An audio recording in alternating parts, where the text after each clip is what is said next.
Hi hello നമസ്കാരം. ഏവർക്കും എൻ്റെ ചാനലിലേക്കും എൻ്റെ വീഡിയോയിലേക്കും വീണ്ടും വീണ്ടും വീണ്ടും സ്വാഗതം.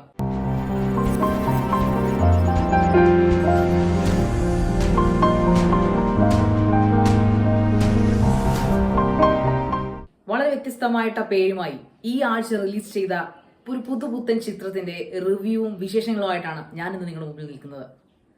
അഞ്ചക്കൊള്ള കോക്കൻ. അത് ഞാൻ തന്നെ പറയാൻ പഠിച്ചിട്ടില്ല എന്നുള്ളതാണ്. സത്യത്തിൽ തിയേറ്ററുകാരൻ തന്നെ കളിയാക്കി. ആദ്യം പേര് പഠിച്ചിട്ട് സിനിമ കാണാൻ വരാൻ. അഞ്ചക്കള്ള കോക്കൻ, അതാണ് സിനിമയുടെ പേര്. മലയാളം? അത് മലയാളി. പുതിയ ആളാണല്ലേ? അതെ. അപ്പൊ തൊഴിലാളി പ്രശ്നമാണെന്ന് ഉറപ്പായി. ഇതും സഹകമാരെ തലയിലായോ? സത്യത്തിൽ ഈ പേര് ബുക്ക് മൈ ഷോയിൽ കണ്ടപ്പോ ഞാൻ യാതൊരു തരത്തിലുള്ള പ്രാധാന്യം കൊടുക്കാതെ നെഗ്ലക്ട് ചെയ്ത ഒരു പടമായിരുന്നു. പക്ഷെ അത് ഇന്ന് കാണാതെ പോയിരുന്നെങ്കിൽ ഭയങ്കര വലിയ നഷ്ടമായി മാറുമായിരുന്നു എൻ്റെ റിവ്യൂ സിനിമ ജീവിതത്തിൽ, എൻ്റെ റിവ്യൂ യൂട്യൂബ് ജീവിതത്തിൽ.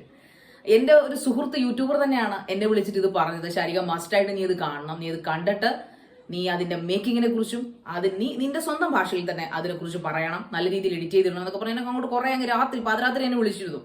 അങ്ങനെ വിളിക്കാത്തൊരു മനുഷ്യനാണ്. അപ്പൊ ഞാൻ ഉറപ്പിച്ചു എന്തായാലും പുള്ളി അത് പറയണമെങ്കിൽ ഉറപ്പായിട്ട് അത് കാണാം. അപ്പൊ ഇന്നലെയാണ് പടം റിലീസായത്. ഞാൻ ഇന്നത് പോയി കണ്ടു, രാവിലെ തന്നെ ഞാനത് പോയി കണ്ടു. അക്ഷരാർത്ഥത്തിൽ എന്നെ ഞെട്ടിച്ചു കളഞ്ഞു. കാരണം കുറെ കാലങ്ങളായിട്ട് സൗത്ത് ഇന്ത്യൻ മൂവീസ്, അതായത് തെലുങ്ക്, തമിഴ്, കന്നഡിക ഇങ്ങനെ മൂവീസ് ഒക്കെ ഇവൻ ഓസ്കാർ വരെ നേടി ചരിത്രം സൃഷ്ടിച്ചുകൊണ്ടിരിക്കുന്ന ഈ കാലയളവിൽ മലയാളം പിറകോട്ട് പോകുന്ന ഒട്ടും ശരിയല്ലല്ലോ.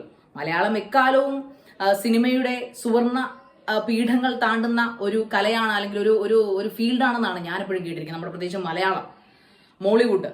അപ്പോൾ ഉറപ്പായിട്ടും നമ്മൾ പിന്നോക്കം പോകാൻ പാടില്ല. അപ്പൊ അതിന്റെ ഒരു അടയാളമാണെന്ന് എനിക്ക് തോന്നി കുറഞ്ഞ കാലയളവിൽ ഈ അടുത്ത കാലങ്ങളിൽ ഉണ്ടായ മലയാള സിനിമകളുടെ ഹിറ്റുകൾ, പ്രത്യേകിച്ചും സാധാരണ ചിത്രങ്ങൾ വന്ന് അത് കോടികളുടെ ക്ലബ്ബിൽ കേടുന്നതിനപ്പുറം അതിന്റെ കലാമൂല്യങ്ങൾ, അതിൽ നൽകുന്ന ആ ഒരു ശബ്ദത്തിന്റെ അല്ലെങ്കിൽ കലാ സംവിധാനത്തിന്റെ, സംവിധായക മികവിന്റെ, രചനയുടെ, തിരക്കഥയുടെ, അഭിനയത്തിന്റെ ഒക്കെ ഒരു ഡെവലപ്മെന്റിന്റെ വേറൊരു തലമാണ് അഞ്ചക്കള്ള കോക്കൻ എന്ന അടുത്ത പടം.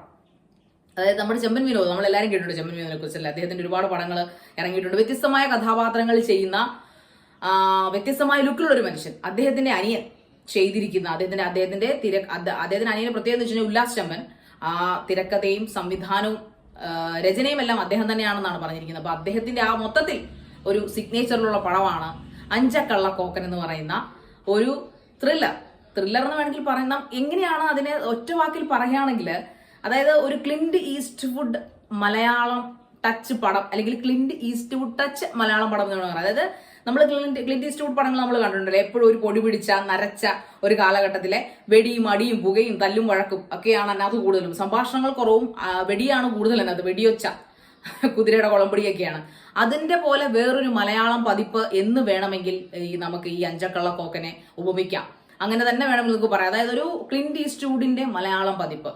അതിന് എങ്ങനെ ഞാനാ പറയുന്ന ആ ഒരു രീതി, ആ ഉപമയെ നിങ്ങൾ എടുക്കുമെന്നൊന്നും എനിക്ക് അറിഞ്ഞൂടെ. എനിക്ക് തോന്നിയതാണ് ഞാൻ പറഞ്ഞത്.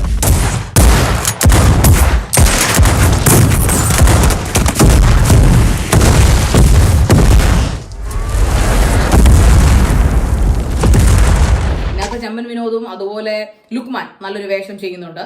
അതായത് 1980കളിലെ കേരള കർണാടക ഗ്രാമത്തിൽ നടക്കുന്ന ഒരു സാങ്കല്പിക കഥ എന്ന് വേണമെങ്കിൽ അതിനെ പറയാം. മണികണ്ഠൻ ആചാര്യ എല്ലാവരും ഇതിനകത്ത് വളരെ നല്ല വേഷങ്ങൾ കൈകാര്യം ചെയ്തിട്ടുണ്ട്. എന്ന അഭിനയമാണ്, എന്ന മേക്കിംഗ് ആണ്. അങ്ങനെയാണ് സത്യത്തിൽ നമ്മൾ ഈ പടത്തെ പറയേണ്ടത്. നല്ലൊരു ഗംഭീര മേക്കിംഗ് ആയിട്ടുള്ള ഒരു പടം. അതിൽ ഏറ്റവും മേടിച്ച് നിൽക്കുന്നത് പറഞ്ഞാൽ അത് രണ്ടുപേര് അഭിനയിക്കുന്നുണ്ട്. അവരുടെ പടം ഞാൻ പറഞ്ഞു കഴിഞ്ഞാൽ എനിക്ക് അവരുടെ പടം മറക്കാതിരിക്കാനാണ്.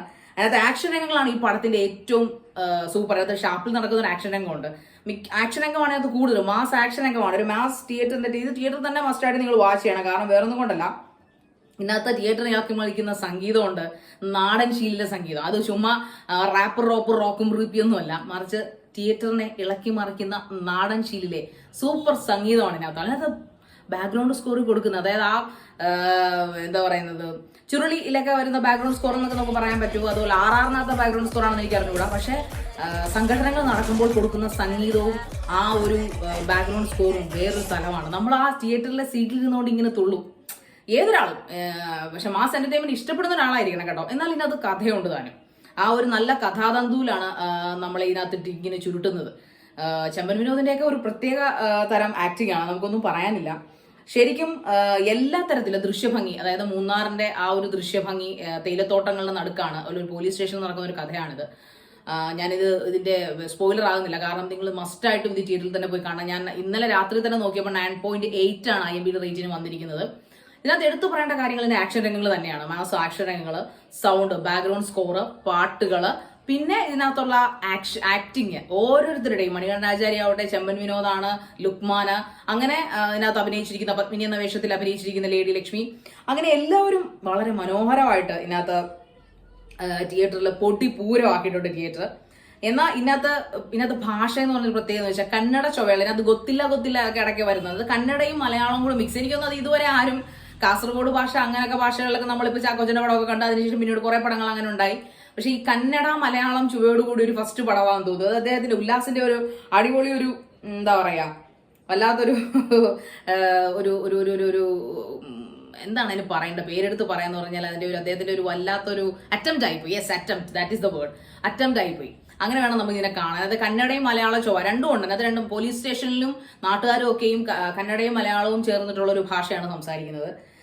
പിന്നെ ഇതിനകത്ത് പറയേണ്ട 2 കഥാപാത്രങ്ങളുണ്ട്, 2 ചെറുപ്പക്കാർ. അതായത് വില്ലൻ വേഷത്തിൽ നമ്മുടെ ശ്രീജിത് രവി ഉണ്ട് ഇതിനകത്ത്. അദ്ദേഹം കുറച്ച് ഭാഗങ്ങളേ ഉള്ളൂ, പക്ഷെ അദ്ദേഹത്തിന്റെ മക്കളായിട്ട് അഭിനയിക്കുന്ന ഗില്ലാപ്പി എന്ന് പറഞ്ഞ കഥാപാത്രങ്ങൾ അഭിനയിക്കുന്ന 2 ചെറുപ്പക്കാർ.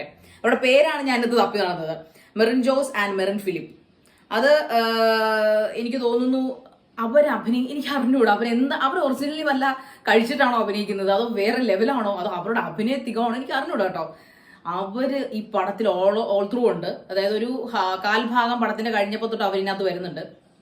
അതിനകത്തൊരു യമഹയിൽ അവർ വരുന്നൊരു സീനൊക്കെ ഉണ്ട്. അതിനകത്ത് ലുക്കൊന്നുമല്ല കാര്യം, ഇങ്ങനെയൊക്കെ വില്ലന്മാരുണ്ടാവുമെന്ന് നമ്മൾ ചിന്തിക്കും. അതിനകത്ത് ഡയലോഗ് കിടക്കുന്ന അത് ഒറിജിനലി അയാൾ അങ്ങനെ തന്നെയാണോ, അതോ ഇനി പിന്നെ എന്താണ് അവരത് ഉദ്ദേശിക്കുന്നത് എനിക്ക് അറിഞ്ഞൂടാ. പക്ഷെ നമ്മളെ വല്ലാതെ പിടിച്ചിളയ്ക്കുന്ന 2 കഥാപാത്രങ്ങൾ ചെയ്ത ആ മിടുക്കൻ ചെറുപ്പക്കാർക്ക് ഒരു തകർപ്പൻ കൈയടിയന്റെ വക. കാരണം അത്രയ്ക്ക് ഗ്രാൻഡായിട്ട് അവരത് ചെയ്തിരിക്കുന്നു എന്നുള്ളതാണ്. ഞാൻ ഇനി മുമ്പ് വേറെ പടങ്ങളിലൊന്നും അവരെ കണ്ടിട്ടില്ല. അവരുടെ പേര് തെറ്റിയിട്ടുണ്ടെങ്കിൽ സദയം ക്ഷമിക്കുകയാണ്. ഇതിനകത്ത് അവള് കണ്ട പേരാണ് ഞാൻ Merin Joseph and Merin Philip എന്നാണെന്ന്, പ്രമോദ് വെളിയനാട്, അങ്ങനെ കുറച്ച് ആൾക്കാർ, അങ്ങനെ നമ്മുടെ ആ ഒരു സിനിമ കൊണ്ടുപോയ ഒരു ഗ്രേറ്റ് ആക്ടേഴ്സ്, അങ്ങനെ തന്നെ പറയണം. അതിനകത്ത് ഓരോ നാട്ടുകാർ വരെ ഗ്രേറ്റ് ആക്ടേഴ്സ് ആണ്. കാരണം ഇങ്ങനെയൊക്കെ അഭിനയിക്കണ്ടേ. അതിനകത്ത് സ്ത്രീ കഥാപാത്രങ്ങളും പുരുഷ കഥാപാത്രങ്ങളും എല്ലാം, പോലീസുകാരായിട്ട് അഭിനയിച്ചവരും നാട്ടുകാരായിട്ട് അഭിനയിച്ചവരും ആദിവാസികളായിട്ട് അഭിനയിച്ചവരും എല്ലാവരും ഒരു രക്ഷയില്ലാത്ത ആക്ടിങ് ആയിപ്പോയി. ഇതുവരെ പ്രതീക്ഷിക്കാതെ മലയാള സിനിമ ഒരു ഓസ്കാർ ലെവലിലേക്ക് നടന്നുകൊണ്ടിരിക്കുകയെന്ന് എനിക്ക് തോന്നുന്നു. ഇനിയൊരു പടം, ഇനിയൊരു ഓസ്കാർ എൻട്രി നമ്മളുടെ മലയാളത്തിൽ നിന്നായിരിക്കട്ടെ എന്ന് ഞാൻ ആശംസിക്കുന്നു, ആഗ്രഹിക്കുന്നു. തെലുങ്ക് വരെത്തിയില്ലേ, കന്നഡ വരെത്തിയില്ലേ, അപ്പൊ ഇനി മലയാളത്തിലേക്കും ആകാം അല്ലേ? ആ ഒരു ചിന്ത മലയാളി നിലവിലുള്ള ഒരു ചെറിയൊരു അഹങ്കാരവും ചെറിയൊരു മോഹവും കൂടെയാണ്, ഒരു ആത്മവിശ്വാസമാണ്. ഞാൻ ഇത്രയും കൂടുതൽ ആ പടത്തെക്കുറിച്ച് പറയാൻ, കാരണം അത്രയ്ക്ക് പറയാനുണ്ട് ആ പടത്തെക്കുറിച്ച്. സത്യം പറഞ്ഞാൽ നന്ദി പറയുന്നത് എൻ്റെ യൂട്യൂബർ കണ്ണൻ എന്ന് പറഞ്ഞിട്ടുള്ള നമ്മുടെ ഒരു സുഹൃത്താണ്. അദ്ദേഹത്തിനോട് വളരെ നന്ദി ഞാൻ ഇതിലൂടെ അറിയിക്കുന്നു. കാരണം വേറൊന്നും കൊണ്ടല്ല, അദ്ദേഹം പറഞ്ഞില്ലായിരുന്നെങ്കിൽ ഞാൻ ഈ പടം കാണാനേ പോകില്ലായിരുന്നു. അടുത്ത ആഴ്ചത്തെ നമ്മുടെ വമ്പൻ പടങ്ങളെ വരവേൽക്കാൻ വേണ്ടിയിട്ടുള്ള പ്രിപ്പറേഷനിലായിരുന്നു ഞാൻ. പക്ഷെ ഇത് കാണാതെ പോയിരുന്നെങ്കിൽ ഞാൻ വളരെയധികം നഷ്ടപ്പെട്ട് പോയി. കാരണം ഇത് തിയേറ്റർ എക്സ്പീരിയൻസ് ആണ്. കാരണം ആ പാട്ട്, ആ മ്യൂസിക്, ബാക്ക്ഗ്രൗണ്ട് മ്യൂസിക് നമ്മൾ ഉറപ്പായിട്ട് നമ്മൾ ഇനി എത്ര, അല്ലെങ്കിൽ അതുപോലെ വമ്പൻ തിയേറ്റർ സെറ്റപ്പ് ഉള്ള ഒരു വീടായിരിക്കണം. നമ്മൾ സാധാരണക്കാരാണ്, നമ്മൾ തിയേറ്ററിൽ തന്നെ പോയി ആ ഒരു അറ്റ്മോസ്ഫിയർ തന്നെ കാണേണ്ട പടമാണ് ഇതൊക്കെ. അപ്പോൾ നല്ല തിയേറ്ററിൽ പോയി കാണുക. ഞാൻ കനലശ്രീയിലാണ് കണ്ടത്, പക്ഷെ അവിടെ കുഴപ്പമില്ലെന്ന് എനിക്ക്. പക്ഷേ ഇതിലും നല്ല രീതിയിൽ ഡോൾബി അറ്റ്മോസ്ഫിയർ ഒക്കെ ഉള്ള തിയേറ്ററുകളുണ്ട്. അവിടെ പോയി കാണാൻ പറ്റുന്നവർ അവിടെ തന്നെ പോയി കാണുക. വമ്പൻ ഒരു അടിപൊളി മാസ് എന്റർടൈൻമെന്റ്, സംഗീതത്തിന്റെ, അടിയുടെ, വെടിയുടെ, പടക്കത്തിന്റെ പൊടിപൂരം എന്ന് വേണമെങ്കിൽ നമുക്ക് ഈ അഞ്ചക്കള്ള കൊക്കൻ എന്ന ആ ഒരു വെറൈറ്റി പേരോടുകൂടി ഇറങ്ങിയ വെറൈറ്റി പടത്തെ പറയാം. എന്തായാലും മസ്റ്റ് വാച്ച് ഇൻ തിയേറ്റർ. അടുത്ത പടത്തിന്റെ റിവ്യൂവും വിശേഷങ്ങളുമായി വരുന്നവരെയും വീണ്ടും കാണാം. അതുവരേക്കും ബൈ.